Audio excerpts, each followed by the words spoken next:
आज आपण हॉस्पिटलमध्ये पेशंटला फीडिंग कसं द्यायचं ते बघूया. तर सर्वप्रथम पेशंटला आपण 90 डिग्री अँगलमध्ये बसवूया. ठीक आहे. तर सर्वप्रथम पेशंटला जी आरटी टाकलेली असते त्याला आपण पिंच करून ओपन करायचं. त्यानंतर एक 50 ml सिरिंज आपण त्यावर कॅपवर अटॅच करू.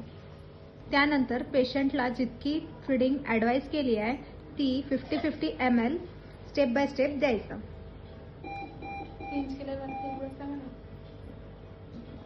फीडिंग टाकल्यानंतर ती पिंच ओपन करायची.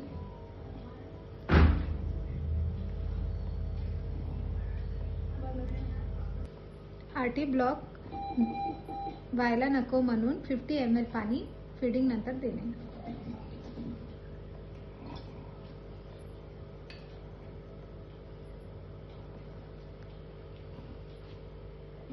नंतर मग त्याचं नाद बंद